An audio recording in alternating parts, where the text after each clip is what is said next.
नमस्कार दोस्तों, स्वागत है आपका मेरे YouTube चैनल 100% एप्टीट्यूड में। फ्रेंड्स, आज की वीडियो में हम डिस्कस करेंगे मैथ्स के प्रीवियस ईयर क्वेश्चन किसके लिए, एसएससी एमटीएस 2021 के लिए।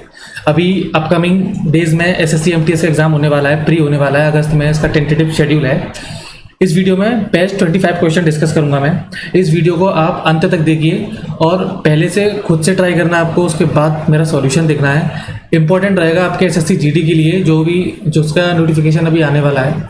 ठीक है, तो इस वीडियो को आप एंड तक देखिए और मेरे साथ क्वेश्चन को सॉल्व कीजिए। चलिए स्टार्ट करते हैं। अगर आप इस चैनल पर नए हैं तो प्लीज़ इस चैनल को सब्सक्राइब कीजिए और ये मेरा टेलीग्राम ग्रुप है @cutoffsandDV। इस टेलीग्राम ग्रुप को आप ज्वाइन कीजिए, सारे अपडेट आपको इसी टेलीग्राम ग्रुप में मिलेंगे।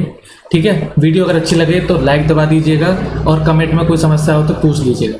ठीक है, अगर आप तैयारी करें किसी भी कंपटीशन एग्जाम की तो आपके लिए सबसे इंपॉर्टेंट होती है टेस्ट सीरीज। और टेस्ट सीरीज किसके लिए? मुक टेस्ट के लिए। जब भी आप अच्छा परफॉर्म कर सकते हो, अपनी एक्यूरेसी और स्पीड दोनों बढ़ा सकते हो। तो इस वीडियो में आपके लिए है परीक्षा ऐप। ठीक है, ये एक ऐसा प्लेटफॉर्म है जिसके अंदर आपको हर एग्ज़ाम की टेस्ट सीरीज मिलती है। SSC, UPSC, railway, state exam, state teacher exam, police exam, सभी हर एग्ज़ाम के लिए ये प्लेटफॉर्म टेस्ट सीरीज प्रोवाइड कराते हैं। ठीक है, अभी इस पर ऑफर चल रहा है 50% ऑफ का, यानी कि अभी इनकी जो टेस्ट सीरीज है, अगर आप इसे अभी बाय करते हो, इनका प्राइस है 300 रुपीज़ का। ठीक है, अगर आप ये कूपन कोड यूज़ करते हो एप्टीट्यूड50, ठीक है, तो आपको डायरेक्ट 50% का ऑफ मिलेगा। ठीक है, आपकी 300 की टेस्ट सीरीज आपको 150 रुपीज़ में मिल जाएगी। ठीक है, तो ये लिमिटेड ऑफ़र है, आप इस ऑफ़र को ज़रूर अवेल कीजिए। ठीक है, और टेस्ट दीजिए, अपना स्कोर, अपनी एक्यूरेसी दोनों बढ़ाइए। क्वेश्चन स्टार्ट करते हैं। पहला क्वेश्चन कह रहा है कि दो नंबर यानी कि दो संख्याएं 3 और 4 के अनुपात में है, उनका एलसीएम 84 है। दो संख्याओं में सबसे बड़ी संख्या ज्ञात कीजिए। देखिए, हमारे पास दो नंबर हैं, कौन कौन से? 3:4, 3:4। ठीक है, ये तो रेशियो है। मैंने नंबर क्या मान लिए? 3x और 4x। मैंने दो नंबर मान लिए। ठीक है, ये नंबर हो गए। हमें क्या निकालना है? 4x की वैल्यू निकालनी है। ठीक है, क्योंकि सबसे बड़ा है इनमें। अब वो कह रहा है कि इनका एलसीएम कितना? 84। देखिए, एलसीएम क्या होता है? Least common multiple. अब देखिए, इसमें लीस्ट कॉमन क्या है हमारे पास? एक x आ गया, ठीक है, एक 3 आ गया, इंटू 4 आ गया। ठीक है, ये एलसीएम हो गया। ये किसके बराबर दे रखा है? 84 के बराबर दे रखा है। अब यहाँ से x कितना आ जाएगा? 7 आ जाएगा। पूछा क्या हमसे? 4x कितना आ जाएगा? 28। ठीक है, बहुत ही आसान क्वेश्चन। ऐसे क्वेश्चन आते हैं एमटीएस में, आप ट्राई कीजिए। सारे क्वेश्चन आप ट्राई कर सकते हैं, सारे क्वेश्चन आप पहले से ट्राई करो, उसके बाद सोल्यूशन देखना, बहुत ईजी है। नेक्स्ट क्वेश्चन कह रहा है कि कुछ संख्या दे रखी है, उनका मीन दे रखा है, माध्य दे रखा है 10, तो उसमें हमको ए की वैल्यू निकालनी है। देखिए, माध्य और मीन एक ही चीज़ है। यहाँ पर हमारा मीन और एवरेज ये एक ही बात है। बराबर क्या होता है? सम अपॉन नंबर। ठीक है, तो हम क्या करते हैं यहाँ पे, अगर हमको किसी भी सीरीज का, किसी भी नंबरों का अगर हमें मीन दे रखा है, ठीक है, यानी कि एवरेज दे रखा है, तो हमें एवरेज दे रखा है। एवरेज कितना हमारे यहाँ पे? 10 है। ठीक है, बराबर सम हमारा निकल जाएगा। कैसे निकलेगा बता रहा हूँ कैसे निकलता है। अब देखिए, नंबर कितने हैं हमारे पास? नंबर काउंट कर लेते हैं कि 1 2 3 4 5, 5 नंबर हमारे पास। ठीक है, तो यहाँ से हमारा सम कितना आ जाएगा? सम आ जाएगा 50। ठीक है, तो इस सम को, इस सारी संख्या को जोड़ के हम इक्वल कर देंगे तो कितना आ जाएगा? ये 50 बराबर, यहाँ से जोड़ेंगे हम ए 4 5a प्लस, और ये कितना हो जाएगा? 3 और 6 9 9 18 और 12 30, कितना हो जाएगा? 30। ठीक है, तो यहाँ से ए बराबर कितना आ जाएगा हमारा? ये हो जाएगा हमारा ए बराबर 4 आ जाएगा। तो हमसे ए की वैल्यू पूछी थी, ए बराबर 4 आ गया। बहुत ही सिंपल क्वेश्चन। ठीक है, आगे बढ़ते हैं। इसमें पूछ रहा है कितनी राशि का 25% 250 रुपयों के 9% के बराबर होगा। अब देखिए, कितनी राशि मान लेते हैं, वो राशि हमने मान ली x। ठीक है, राशि हमने x मान ली, उसका 25% की फ्रैक्शन वैल्यू कितनी होती है? 1/4 इंटू 1/4। अजी किसके बराबर है? 250 रुपये और उसका 9%। ठीक है, सिंपल सा क्वेश्चन है। अब देखिए, 4 से काट लो, इसे 4 से एक बार, 4 से 25 बार। ठीक है, 25 से कितना कट 10 बार कट गया, तो कितना आ गया? x बराबर 90। हमसे क्या पूछा था? राशि पूछी थी, राशि क्या है? x बराबर कितना आ गया? 90। तो कौन सा हमारा ऑप्शन नंबर डी। ठीक है, मेन सोल्यूशन का क्वेश्चन आ चुका है। वो कह रहा है कि दी गई आकृति में एक अर्धवृत्त है, एक आयत की सबसे लंबी भुजा पर खींचा गया है। ठीक है, जिसकी लंबाई 7 सेंटीमीटर है, यानी कि ये जो हमारा एक आयत है यानी कि रेक्टेंगल है, ये 7 सेंटीमीटर दे रखी है और चौड़ाई इसकी 5 सेंटीमीटर दे रखी है। तो पूछ रहा है छायांकित भाग का क्षेत्रफल, इसका एरिया बताना हमको। ठीक है, बहुत आसान है। देखिए 7 पंजे 35 रेक्टेंगल का एरिया होता है, यानी कि हमारा जो रेक्टेंगल है उसका एरिया कितना हो जाएगा,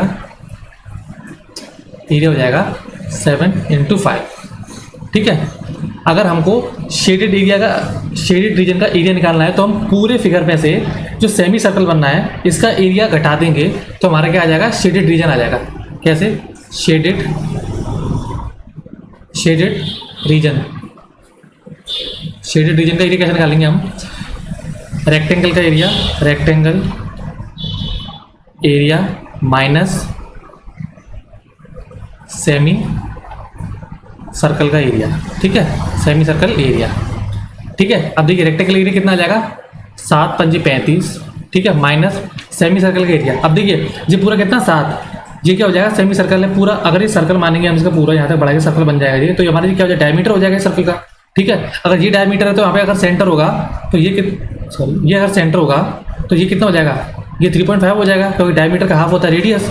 ये 3.5 आ गया, तो हमारा सर्कल का, सेमी सर्कल का एरिया कितना हो जाएगा। अब देखिए सर्कल का एरिया कितना होता है, पाई r²। ठीक है, यहाँ पर रेडियस अगर आधी है तो उसने बोला है कि पाई बराबर तो हम 22/7 रख सकते हो। अब देखिए ये तो सर्कल का एरिया पूरा है, अगर हमें किसका निकालना है, सेमी सर्कल का, तो हम यहाँ पे हम /2 कर देंगे। ठीक है, बराबर 22/7 इंटू आर कितना हमारा, हो जाएगा हमारा 49/4। यहाँ तक बात दिक्कत किसी को होनी नहीं चाहिए। 7 से 7 बार कट जाएगा ये। ठीक है, ये 2, ये 11, कितना आ जाएगा 77/2, 77/2। ठीक है, कुछ गड़बड़ की है क्या है, कुछ गड़बड़ नहीं की ना साहब। ये कितना आ जाएगा, एक सेकंड, यहाँ पर आपको ये कितना आ जाएगा 35/10 7 2 कितना हो जाएगा 49/2। ठीक है, और 1 2 पहले से था यहाँ पे। ठीक है, तो कितना हो जाएगा 4 हो जाएगा यहाँ पे इंटू 2। तो इसको हम क्या ले सकते हैं, 140/4, ये हो जाएगा 77/4। सिंपल सा है। अब 140 से 70 घटाना हमको, अगर 70 घटाएंगे 70 बचेगा, 7 और हटा देंगे तो 63 बचेगा। कितना बचेगा, 63/4। देखिए 60 पूरा कट जाएगा 4 से 15 बार, 3/4 के बाद तो 0.75, तो 15.75 इसका आंसर आएगा। कितना आ जाएगा 15.75 सेंटीमीटर स्क्वायर। ठीक है, ऑप्शन नंबर हमारा बी सही है। ठीक है, कुछ नहीं है कि बड़े फिगर में से जो फिगर हमको नहीं चाहिए उसका एरिया घटा दो, उसके बाद हमारा शेडेड रीजन का एरिया आ जाएगा। ठीक है, सिंपल सी बात थी, आगे बढ़ते हैं।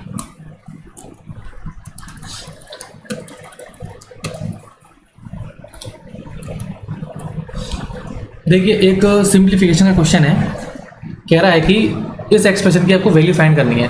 देखिए इसमें लगता है बोर्ड मास। अब सिंपल सा है, पहले बोर्ड मास में क्या आता है, ब्रैकेट आता है। सबसे पहले यहाँ पे देखिएगा 3 + 5/2 × 4। ठीक है, ये पूरी एक ब्रैकेट है, इसको हम पूरी ब्रैकेट बंद कर लेते हैं। ठीक है, तो 2 से 1 बार, 2 से 2 बार, कितना आ जाएगा जी, 5 2 3 13, इसमें कितना आ गया 13 आ गया। ठीक है, अब यहाँ पे प्लस, अब इसको सॉल्व करना है, ये पूरा ब्रैकेट बना लेते हैं। 7 + 8/4 कितना आ जाएगा, 2 आ जाएगा जी, कितना आ गया 9। एक सेकेंड, सॉरी मल्टीप्लाई भी इसमें कितना आ जाएगा, 13 9 117, ऑप्शन नंबर सी। ठीक है, कुछ नहीं है, सिंपल बोर्ड मास लगाया। प्रतिवर्ष किस दर पर 12.5 वर्षों में साधारण ब्याज पर कोई धनराशि 3 गुनी हो जाएगी। ठीक है, देखिए कोई धनराशि 3 गुनी हो रही है, यानी कि हमारे पास प्रिंसिपल कितना था, 1 था, वो कितना हो गया 3 हो गया। अब इसमें 2 का तो इंटरेस्ट मिला हमको, 2 का इंटरेस्ट मिला तभी तो 3 हुआ है, और टाइम कितना है 12.5 साल। अब देखिए इसमें सिंपल सा फॉर्मूला लगाएंगे हम, सिंपल इंटरेस्ट = PRT/100।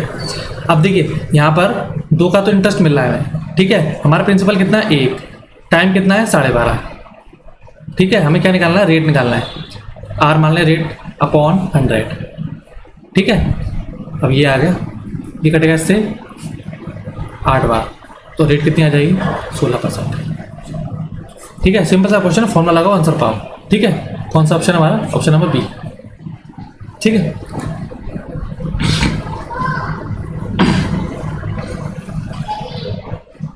कह रहा है एवरेज का क्वेश्चन है कि किसी कंपनी के औसत वेतन में 1000 रुपये की वृद्धि हो जाती है जब प्रबंधक का वेतन जो कि 95,000 रुपये है शामिल हो जाता है। यदि प्रबंधक को छोड़कर कर्मचारियों की संख्या 64 है तो कंपनी के प्रबंधक सहित अंतिम औसत वेतन क्या होगा? देखिए, बहुत अच्छा क्वेश्चन है एवरेज का।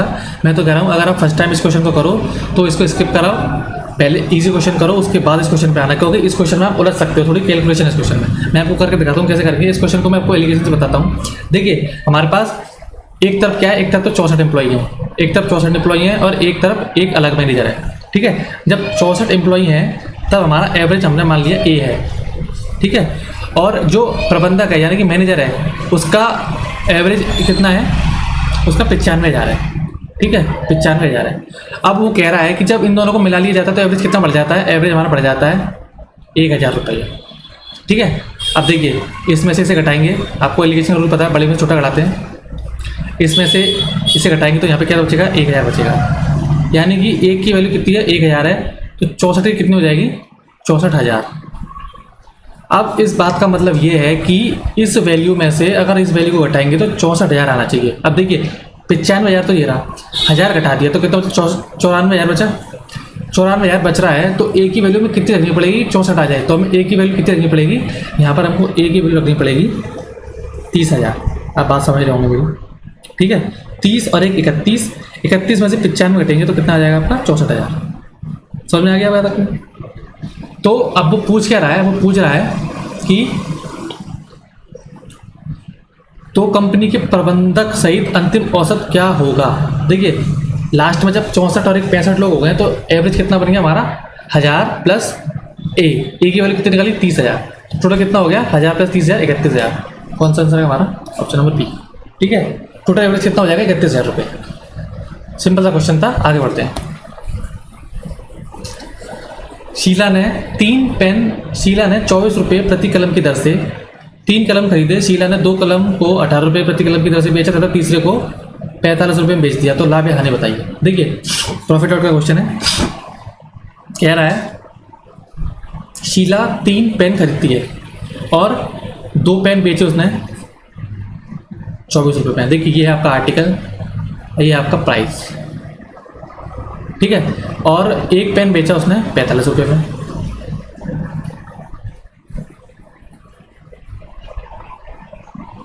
एक सेकेंड, यहाँ पर ये 18 है,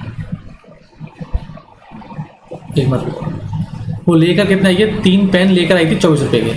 ठीक है, अब उसमें से 2 तो बेचे उसने 18 रुपये पे और 1 बेचा कितने पे? 45 रुपये पे। तो ये हमारी CP हो गई और ये हमारी क्या होगी? SP हो गई। ठीक है, 3 आर्टिकल लाइए, 3 आर्टिकल ही बेच रही है तो कोई दिक्कत नहीं, आर्टिकल सेम है, लेकिन 24 के ला के कितने में बेच रही है? 45 और 18 63 रुपये में, यानी कि 24 की चीज़ को 63 में बेचा जा रहा है। तो रेशियो ले लो, ये कितना? 3 8 24, 3 से 21 बार। ठीक है, प्रॉफिट पूछा, प्रॉफिट कितना होगा? 15 का हो रहा है, कितना हो रहा है ये और आपका प्रॉफिट 21 8 13 का 13 का प्रॉफिट हो रहा है 8 पे इंटू 100।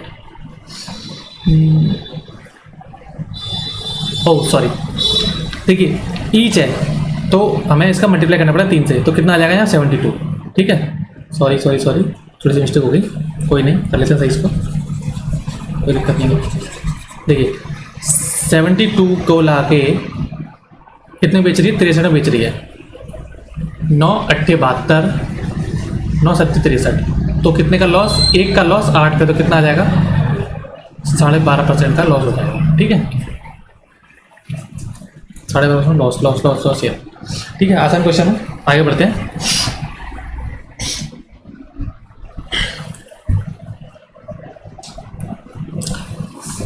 40 रुपये वस्तु बेचने पर दुकानदार को 8% की हानि होती है। अगर उसको 6% लाभ कमाना तो कितने बेचेगा? बहुत आसान क्वेश्चन। 8% की अगर हानि हो रही है तो 92% का जो 40 रुपये है ये 92% के बराबर है।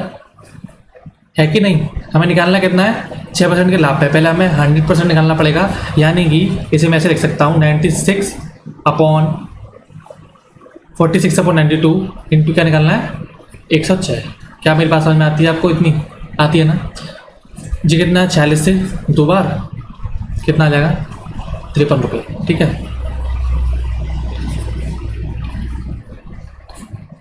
ठीक है 92%, अगर 8% की हानि हो गई तो हमारे पास 100 में से 8 चला गया तो 92 बचा। 46 हमारा 92% के बराबर है, तो पहले हमने 1% की निकाली, जब 1% की निकालेंगे तो 46/92 आ जाएगा, इसे लिख सकते हैं 1/2। फिर हमें क्या चाहिए 6% लाभ चाहिए, फिर हम 100% की निकालेंगे पहले, तो मैंने डायरेक्ट कर दिया 106% निकालने के लिए। अगर आप 100 मान के भी करोगे तो भी आंसर आएगा, ठीक है।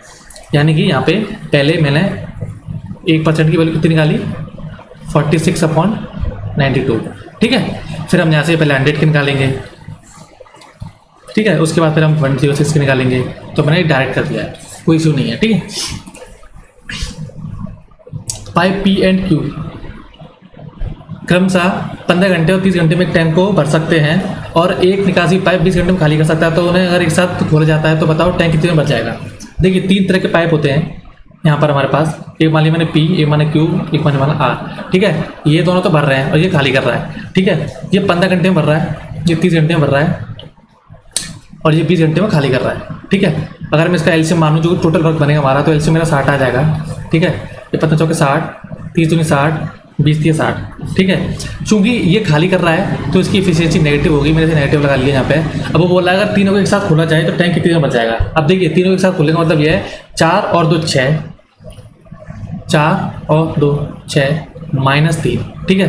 तो टोटल एफिशिएंसी कितनी बन जाएगी 3, यानी कि 3 की एफिशिएंसी से टैंक भरा जाएगा, ठीक है। और भरना कितना हमको 60 भरना है, 3 की एफिशिएंसी से कितना टाइम लगेगा 20 घंटे लग जाएंगे, ठीक है। जो टैंक खाली करती है, जो पाइप टैंक खाली कर रही है उसकी एफिशिएंसी हमें नेगेटिव लेनी पड़ेगी, ठीक है। और पॉजिटिव एफिशिएंसी में से अगर हम नेगेटिव घटा देंगे तो हमारा टोटल एफिशिएंसी आ जाएगी, और टोटल वर्क को अगर टोटल एफिशिएंसी से भाग लगा देंगे तो हमारे पास टाइम निकल के आ जाएगा कि इतने टाइम में टैंक भर जाएगा, ठीक है। कोई इशू नहीं है, चलिए आगे बढ़ते हैं।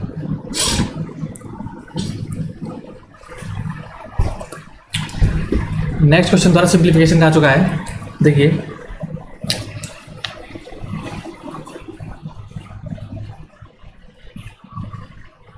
इसको एंड में देखते हैं, पहले क्वेश्चन देखते हैं। हाँ, वो कह रहा है कि कितने साल बाद इतना रुपए इतना बन जाता है अगर रेट 10% पर एनम है, जब कंपाउंडेड एनुअली यानी कि चक्रवृद्धि वार्षिक रूप से समायोजित की जाएगा, ठीक है। तो ये बताना है, देखिए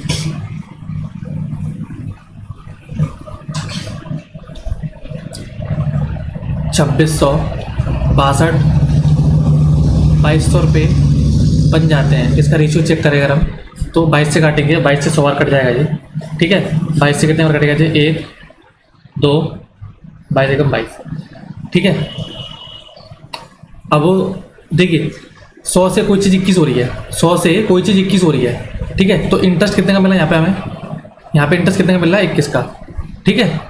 21 का इंटरेस्ट मिला है हमें, बात समझ में आ रही है आपकी, 21 का इंटरेस्ट मिला है। लेकिन ये कंपाउंड इंटरेस्ट है, ठीक है। तो हमें इसमें क्या करना पड़ेगा कि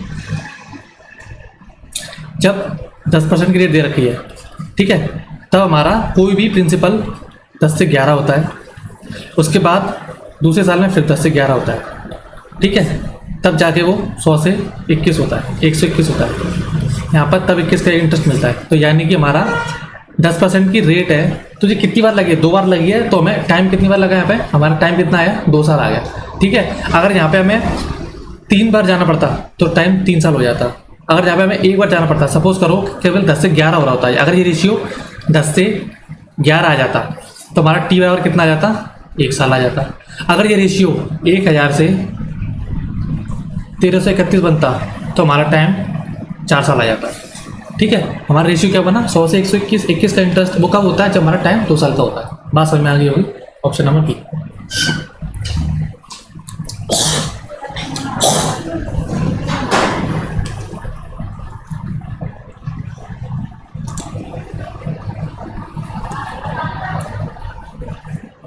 नेक्स्ट क्वेश्चन कह रहा है एक नाव धारा की दिशा में 16 किलोमीटर की दूरी 2 घंटे में पूरी करती है, जबकि उसी दूरी को धारा की विपरीत दिशा में पूरा करने में उसे 4 घंटे का समय लगता है।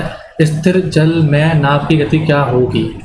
देखिए, एक होती है डाउन स्ट्रीम, एक होती है अपस्ट्रीम। ठीक है, वो कह रहा है कि एक बोट डाउन स्ट्रीम कवर कर रही है 16 किलोमीटर 2 घंटे में और सेम डिस्टेंस अपस्ट्रीम 4 घंटे में। तो बताओ स्पीड ऑफ बोट। देखिए, मैंने माना यहाँ पे ये हो गया आपका डाउन कितना जा रहा है 16।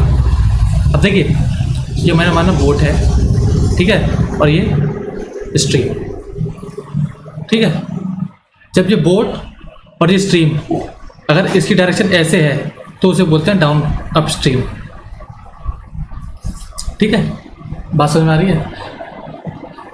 क्योंकि बोट इधर जाएगी और स्ट्रीम उसकी अपोजिट डायरेक्शन में आएगी, तो हमारा यहाँ पर क्या बनता है P माइनस, मैंने बी को बोट को B माना मैंने और स्ट्रीम को मैंने S मान लिया। ठीक है, अब वो कह रहा है अब स्ट्रीम 16 किलोमीटर डाउन स्ट्रीम में, डाउन स्ट्रीम के लिए पॉजिटिव लेना पड़ेगा।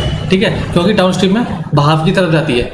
अब वो कह रहा है कि अब स्ट्रीम में सेम डिस्टेंस यानी कि 16, अप स्ट्रीम मतलब होता है B माइनस, देखिए ये अप स्ट्रीम का केस है। ठीक है, और डाउन स्ट्रीम में क्या है, जहाँ बोट होगी वहीं स्ट्रीम होगी। ठीक है, अब कितना समय ले रही है, सॉरी देखिए एक्चुअल में क्या है, हम इसको वैसे ही कर सकते हैं 16/B + S = 2। तो ये कितना आ गया यहाँ पे 8 आ गया। अब ये 16 माइनस B - S बराबर कितना दे रखा है 4। तो यहाँ से B - S कितना आ गया 4 आ गया। तो यहाँ से B कितना आ गया 6, S कितना आ गया 2। तो उसने पूछा क्या है कि स्पीड ऑफ बोट कितना 6 आ जाएगा। ठीक है, इसको काट दीजिए आप, इसकी जरूरत नहीं है, जो वैसे हो जाएगा सिंपल तरीके से। ठीक है, अगर कंबाइंड टाइम दे रखा होता तो अब इस मेथड से करते हैं। ठीक, चलिए आगे बढ़ते हैं। कह रहा है कि मिश्रण में दूध और पानी का अनुपात 4:9 है, अगर 20 लीटर पानी डाला जाता है तो अनुपात कितना हो जाता है, 1:3 हो जाता है। देखिए 4:9 था किसका, दूध और पानी का। मैंने दूध को माना मिल्क, पानी को माना मैंने वाटर। अब वो कह रहा है कि ये अनुपात 1:3 हो जाता है, 1:3 हो रहा है कब, जब 20 लीटर पानी डाल रहे हैं। ठीक है, हम डाल रहे हैं केवल पानी, दूध को हम छेड़ नहीं रहे हैं, तो दूध जो पहले है वही बाद में रहेगा। यानी कि इसको हमें 4 बनाना है तो 4 से मल्टीप्लाई करना पड़ेगा रेशियो को। तो कितना आ जाएगा ये रेशियो 4:12। ठीक है, और हमने वाटर कितना ऐड किया है 20 लीटर।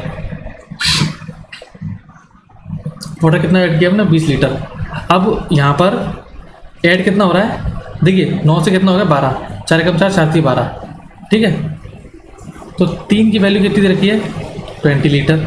उसने पूछा क्या है, तो मिश्रण में पानी की प्रारंभिक मात्रा कितनी होगी। प्रारंभिक मात्रा किसकी, पानी की। 3 की वैल्यू 20 है, लेकिन स्टार्टिंग में कितनी थी 9, तो 3 से मल्टीप्लाई करना पड़ेगा हमको, तभी तो 60 आएगा। बात समझ में आ रही है मेरे भाई, 3 की वैल्यू 20 है, हमको निकालनी है प्रारंभिक में पानी की मात्रा कितनी है, 9 यूनिट है। 3 की भी 20 है तो 9 की कितनी हो जाएगी 60। ठीक है, वेरी इजी क्वेश्चन। आगे बढ़ते हैं, डी आ गया है, इसको एंड में देखते हैं। हाँ, क्यूब का वॉल्यूम अगर 64 सेंटीमीटर क्यूब दे रखा है तो बताओ उसका टोटल सरफेस एरिया क्या होगा। देखिए क्यूब है जो उसका वॉल्यूम क्या होता है, A³ = 64। यहाँ पर साइड कितनी आ जाएगी, A बराबर कितना आ जाएगा 4 सेंटीमीटर। ठीक है, अब इसका क्यूब का जो टोटल सरफेस एरिया होता है उसका फॉर्मूला होता है हमारे पास, टोटल सरफेस एरिया = होता है 6A² बराबर 6 × A का स्क्वायर कितना होता है 16। तो ये कितना आ गया 16 × 96 सेंटीमीटर स्क्वायर। बहुत ही आसान क्वेश्चन, ऑप्शन नंबर A। ठीक है, कुछ नहीं था क्वेश्चन में। चलिए और क्वेश्चन करते हैं आसान से। 63 व्यक्ति 126 दिनों में तालाब खोद सकते हैं, तो बताओ 98 व्यक्ति इसे कितने दिन में खोदेंगे। देखिए बहुत ही आसान क्वेश्चन है, आप इसको नज़रों से ही कर देना, यानी कि पेन उठाने की जरूरत नहीं है। क्या, पेन उठाने की जरूरत नहीं। देखिए जो 63 व्यक्ति हैं वो 126 दिन ले रहे हैं। ठीक है, अब इधर आ जाओ, 98 व्यक्ति हैं वो कितने दिन लेंगे। सिंपल सा क्वेश्चन है, M1 × D1 = M2 × D2। ठीक है, 7 से काटोगे इसे, 7 9 63, 7 से 14 बार कटे जाएगा, ठीक है, 14 से 9 बार कट जाएगा। तो डी कितना आ गया हमारा 81। कुछ नहीं था इसमें, कुछ था ही नहीं, कुछ भी नहीं था, बहुत आसान क्वेश्चन। हाँ, वेरी वेरी इंपॉर्टेंट क्वेश्चन, आराम से समझो, गलत मत करना, बहुत आसान क्वेश्चन है। हर पेपर में, हर शिफ्ट में, एसएससी के हर एग्जाम में आना ही आना है। कह रहा है कि ए और बी का अनुपात इतना है, बी और सी का इतना है, तो ए बी सी का अनुपात निकाल दो। ऑप्शन से चेक करेंगे इस क्वेश्चन को, बहुत जल्दी हो जाएगा। देखिए ए और बी का अनुपात यहाँ पर कितना दे रखा है, 12:7। अब हम ऑप्शन में चेक करते हैं कि ए और बी का अनुपात 12:7 कहाँ पे बन रहा है। अगर 2-3 ऑप्शन मैच करेंगे उसके बाद हम सोल्यूशन पे जाएंगे। देखिए 12:7, क्या ये 12:7 बनना है, 7 दूनी 14, 7 3 21, ये नहीं बनना। क्या ये बनना है 7 3 21, 7 दूनी 14, ये भी नहीं बनना। क्या ये बनना है 2 से 12 24 तो 7, ये बन रहा है। क्या ये बनना है, ये नहीं बनना। तो हमारा ऑप्शन नंबर सी सही हो जाएगा। कुछ करने की जरूरत ही नहीं है, ऑप्शन चेक करो, बहुत जल्दी हो जाता है, ठीक है। अगर फिर भी ऐसा लगता है आपको, अगर 2-3 ऑप्शन मैच करके साथ में फिर क्या करेंगे, तो इसको ऐसे कर लेते हैं। देखिए ए बी कितना दे रखा है, 12:7 दे रखा है, और यहाँ पे बी अनुपात कितना रखा है, 2:3 दे रखा है। बी यहाँ पर 2, यहाँ पर 7, ऐसा नहीं हो सकता, हमको बी को सेम करना पड़ेगा। तो इसको 2 से मल्टीप्लाई करेंगे और इस रेशियो को करना पड़ेगा हमको 7 से मल्टीप्लाई, ठीक है। तो क्या आ जाएगा 24:14:21, ठीक है। कैसे भी कर लो, बहुत आसान, लेकिन ऑप्शन से करोगे तो जल्दी हो जाएगा। 120 मीटर लंबी ट्रेन 36 सेकंड में 240 मीटर लंबे प्लेटफॉर्म को पार करती है। ट्रेन की गति की याद कीजिए। देखिए अगर ट्रेन है ये और ये ब्रिज है, ठीक है, ये टोटल लेंथ हो जाएगी। अगर कोई ट्रेन चल रही है तो वो अपनी डिस्टेंस जितनी लंबी वो खुद है, तो वो उस डिस्टेंस को कवर करेगी। अगर वो किसी प्लेटफॉर्म से गुजर रही है या किसी ब्रिज से गुजर रही है, तो वो उस ब्रिज की लेंथ को भी कवर करेगी, ठीक है। और ये हमारी टोटल डिस्टेंस हो गई, ये हमारा टोटल टाइम हो गया। और ये किसके बराबर होता है, स्पीड के बराबर होता है, ठीक है। अब यहाँ पर 120 मीटर लंबी ट्रेन है, ये हो गई 120। प्लेटफॉर्म की लंबाई कितनी है, यहाँ पर प्लेटफॉर्म है या फिर ब्रिज, बात एक ही है, कितना है यहाँ पे 240 है, ठीक है। टाइम कितना ले रही है, 36 सेकंड ले रही है। तो हमसे क्या पूछा है उसने, स्पीड। ठीक है, काटते कैसे, 12 से 10 बार कटेगा, 12 से 20 बार कटेगा, 12 से 3 बार कटेगा, 10 और 20 30, और 3 से 10 बार कटेगा, 10 मीटर प्रति सेकंड। बहुत ही आसान क्वेश्चन, ठीक है। Option number C. आगे बढ़ते हैं। हाँ, कंफ्यूजिंग क्वेश्चन और अच्छा क्वेश्चन। क्या कर रहा है कि एवरेज निकालना है आपको, किसका निकालना है, फर्स्ट 10 होल नंबर, प्रथम 10 पूर्ण संख्या को औसत क्या हो। देखिए इसने बोला होल नंबर, नेचुरल नहीं बोला। अगर नेचुरल बोला होता, प्राकृतिक बोला होता, तब एक से स्टार्ट। जैसे नेचुरल क्या होता है, नेचुरल नंबर क्या होते हैं, नेचुरल वो होते हैं 1 2 3 टेस्ट। लेकिन इसने बोला होल नंबर।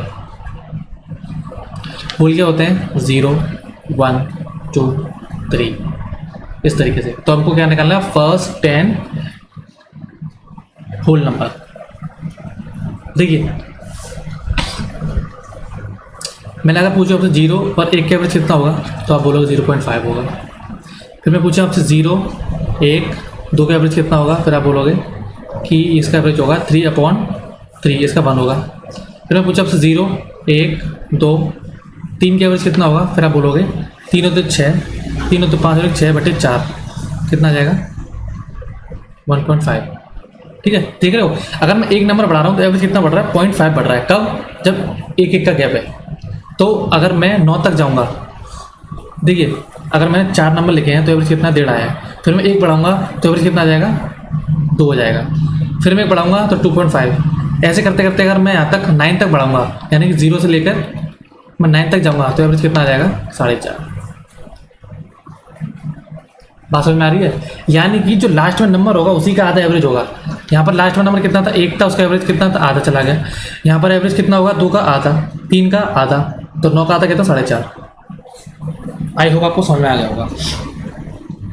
अगर आपको ये समझ में नहीं आया तो फॉर्मूला लगा लो, फर्स्ट 10 पूर्ण संख्याओं का औसत क्या होगा। देखिए एवरेज क्या होता है, n × n + 1/2, ठीक है। n कितना है यहाँ पे 10, इंटू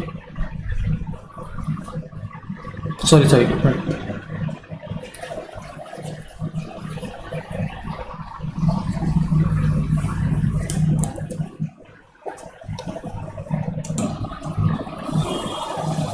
देखिए, इसके साथ मैं आपको एक काम की बात और बताता हूँ। ये याद रखना हमेशा कि 1 से लेकर जैसे 1, 2, 3 अप टू 10, अगर इन हम 10 नंबरों का सम करेंगे तो हमेशा कितना आता है? 55 आता है। ठीक है, लेकिन हमसे क्या पूछा जाता है? 0 से लेकर 9 तक। तो यहाँ पर जब 9 आएगा तो इनका सम कितना आता है? 45 आता है। इसीलिए इसका भी सम कितना आएगा? 45। ठीक है, ये सम है, हमें निकालना है एवरेज। नंबर से भाग लगा देंगे 10 से, तो कितना आ जाएगा एवरेज? 4.5 आ जाएगा। आप इसको ऐसे भी कर सकते हो। ठीक है, चलिए आगे बढ़ते हैं। कह रहा है कि यह दिया गया है कि एक आयताकार पाक की चौड़ाई 18 मीटर लंबाई से अधिक है। यदि पाक में बाड़ लगाने की लागत 25 रुपये प्रति मीटर की दर से 41 रुपये का खर्चा आता है, तो पाक की लंबाई क्या होगी? एक आयताकार पार्क है, बना लेते हैं पार्क। देखिए, एक पार्क है ऐसा रेक्टेंगुलर की फॉर्म में। ठीक है, वो कह रहा है कि उसकी चौड़ाई लंबाई से 18 मीटर अधिक है। चौड़ाई लंबाई से 18 मीटर अधिक है। तो ठीक है, मान लेते हैं इसकी लंबाई x हो गई, चौड़ाई इसकी कितनी हो जाएगी? x + 18 हो जाएगी। कोई दिक्कत नहीं है यहाँ तक। अब वो कह रहा है कि खर्चा कितना हो रहा है? 41 रुपये हो रहा है। कब? 25 रुपये प्रति मीटर। ठीक है, चारों तरफ उसे कुछ लगाना है, फेंसिंग करनी है, तो उसका पेरीमीटर हो गया। जब हम चारों तरफ लगाएंगे तो उसका पेरीमीटर पे चलेंगे। ठीक है, यानी कि उसका अगर हमें पेरीमीटर निकालना है तो कैसे निकालेंगे? टोटल खर्चा और उस खर्चे की जो रेट है, यानी कि 25 रुपये प्रति मीटर के हिसाब से लगाया जा रहा है। तो ये कितना आ जाएगा? 4 एकम 4, 4 चौके 16, 164 रुपये आ जाएगा। और पेरीमीटर क्या होता है रेक्टेंगल का? 2L + B = 164 रुपये। तो L + B कितना आ जाएगा? 82। ठीक है, अब यहाँ पर रख देंगे तो कितना आ जाएगा? 2x + 18, क्या मैं सही कर रहा हूँ? L + B 2x + 18, हाँ ठीक है, बराबर कितना आ जाएगा? 82 आ जाएगा। 82 से 18 जाएगा तो कितना बचेगा आपको? 66 नहीं, ठीक है, 12 से 8 गए 4, 64। तो x का कितना आ जाएगा? 32। और हमने x क्या माना था? x हमने लंबाई मानी थी, तो उसने क्या पूछा? लंबाई पूछी। लंबाई कितनी है? 32 सेंटीमीटर, 32 मीटर। ठीक है, आसान क्वेश्चन था, मेंस्ट्रुएशन कुछ नहीं इसके अंदर। देखिए, जब भी हम किसी फिगर का मेंस्ट्रुएशन 2D के अंदर अगर हम फेंसिंग कर रहे हैं और उसका रेट दे रखी है पर मीटर के हिसाब से, तो हमें पता होना चाहिए कि हम उसके पेरीमीटर पे चल रहे हैं। ठीक है, अगर वॉल्यूम पे काम करते हैं तो हमारी यूनिट आती है वो क्यूब में आती, तो हमें मालूम पड़ता है कि हम उसके वॉल्यूम पे काम कर रहे हैं। अभी हम उसके पेरीमीटर पे काम कर रहे हैं। ठीक है, सिर्फ इतना सा इसके अंदर लॉजिक था और कुछ नहीं इसके अंदर। आगे बढ़ते हैं। एक दुकानदार क्रय मूल्य से 45% ऊपर अपने माल को अंकित करता है, लेकिन अंकित मूल्य पर 20% की छूट भी देता है, तो लाभ या हानि क्या होगी? देखिए, मैंने माना अगर वो 45% अगर CP से अलग ऊपर दे रहा है तो मैंने, ये MP है हमारा, ठीक है, मैंने 100 माना, सॉरी CP ये 100 माना, MP कितना हो गया? MP हो गया 145। अब वो कह रहा है कि उसने डिस्काउंट कितने का दिया? 20% का डिस्काउंट दिया, यानी कि अगर SP निकालूँ कितना हो जाएगा? इसका 20% हो जाएगा 29, यानी कि यहाँ पे कितना आ जाएगा? 116 आ जाएगा। तो ये कितना हो गया? CP 100, SP 116, कितने का प्रॉफिट हो गया? 16 का। बहुत ही आसान क्वेश्चन, कुछ था ही नहीं इसके अंदर। तो ठीक है, चलिए आगे बढ़ते हैं। DI बाद में देखेंगे। हाँ, ये क्या हो गया? DI लगा नहीं इसमें, कुछ गड़बड़ हो गई। कैसे देखते हैं? सेकंड लास्ट क्वेश्चन है।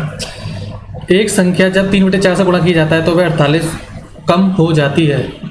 अच्छा, तो संख्या बताओ। मान लेते हैं वो संख्या क्या हमारी, वो संख्या मान ली हमने x। ठीक है, अब वो कह रहा है कि x को 3/4 से मल्टीप्लाई करते हैं तो वो कितनी हो जाती है? 48 कम हो जाती है।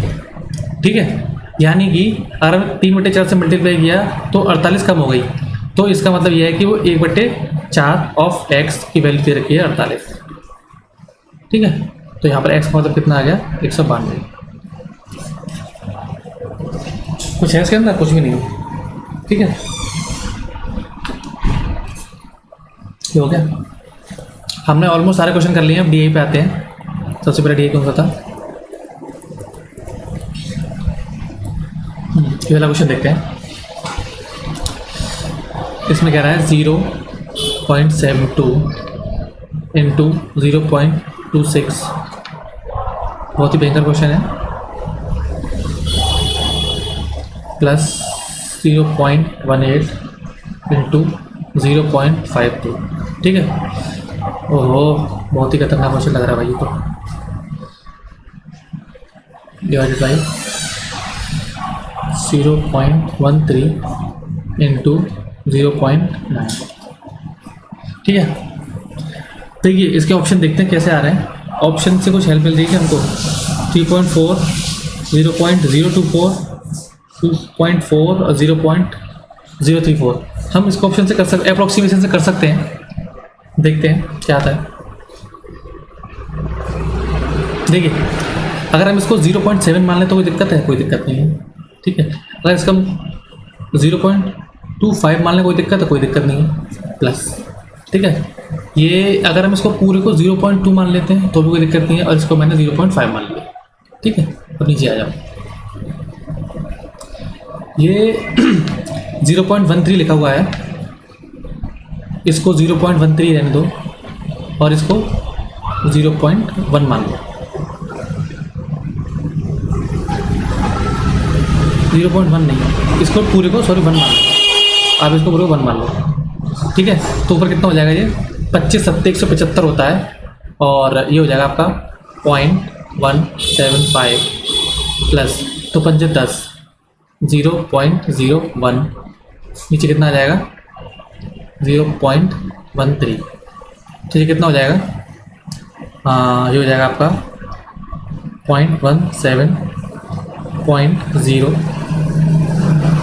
0 सॉरी 0.175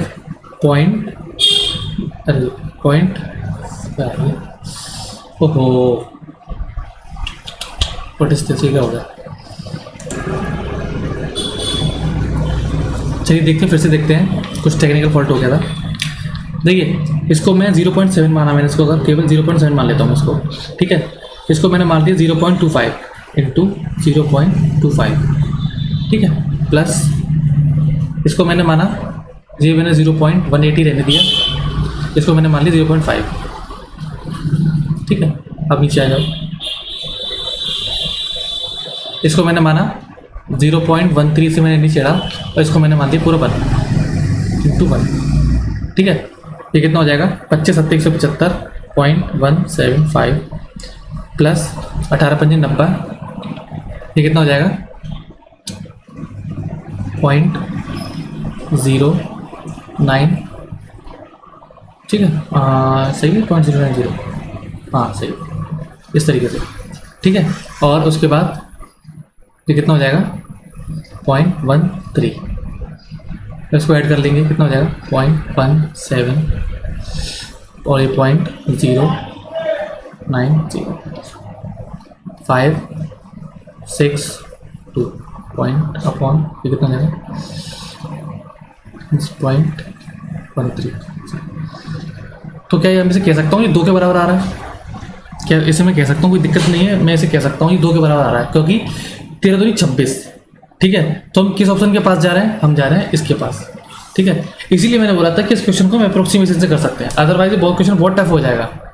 ठीक है, तो ऑप्शन नंबर सी हमारा सही है। ठीक है, चलिए आगे बढ़ते हैं। हमारा डी आई रह गया था।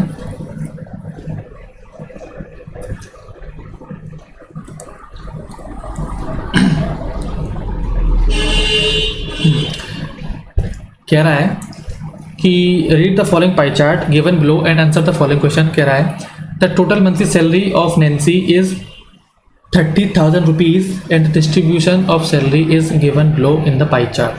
क्या कह रहा है ये पाई चार्ट में? टोटल मंथली इनकम दे रखी है उसकी 30,000, और ये कुछ ब्रेकअप दे रखे हैं, food, entertainment, house rent, shopping, और सेविंग्स। पूछ क्या रहा है क्वेश्चन में, पूछ रहा है खरीदारी पर व्यय, मनोरंजन पर व्यय का कितना प्रतिशत है। एक्सपेंडिचर ऑन शॉपिंग, देखिए शॉपिंग में एक्सपेंडिचर कितना किया उसने, शॉपिंग कौन सी हमारी ये चालू खासा फूड से चालू हो रहा है ना, यानी कि ये हमारी क्या है, शॉपिंग है। तो शॉपिंग पे कितना है 10%, ठीक है। देखिए यहाँ पर केवल हमसे परसेंटेज में बात पूछ रहा है, परसेंटेज में हमसे पूछ रहा है, तो हम यहाँ पर रियल डाटा का यूज़ नहीं कर सकते, मतलब रियल डाटा का यूज़ करें ना करें कोई फ़र्क नहीं पड़ता। अब वो क्या पूछ रहा है, expenditure on shopping is how much percent of expenditure on entertainment. अच्छा एंटरटेनमेंट कौन सा, ये वाला 25, कितना है ये, कितना आ गया 2.5, 2.5 का मतलब होता है 40%। कौन सा ऑप्शन है, ऑप्शन नंबर डी। हो गया, चलिए आगे बढ़ते हैं। और कौन सा क्वेश्चन था, ये हो गया, ये भी हो गया, ये भी हो गया। हाँ ये क्वेश्चन, इस क्वेश्चन में क्या कह रहा है कि in how many times Nancy's distribution is more than 5,000 rupees. देखिए 5,000, जहाँ पर अगर देखिए यहाँ पर हमारा जो सर्कल पूरा वो कितने डिग्री का होता है, 360 डिग्री का होता है, लेकिन यहाँ परसेंटेज की बात कर रहा है, तो यानी कि हमारे पास 100% का मतलब है 30,000, ठीक है।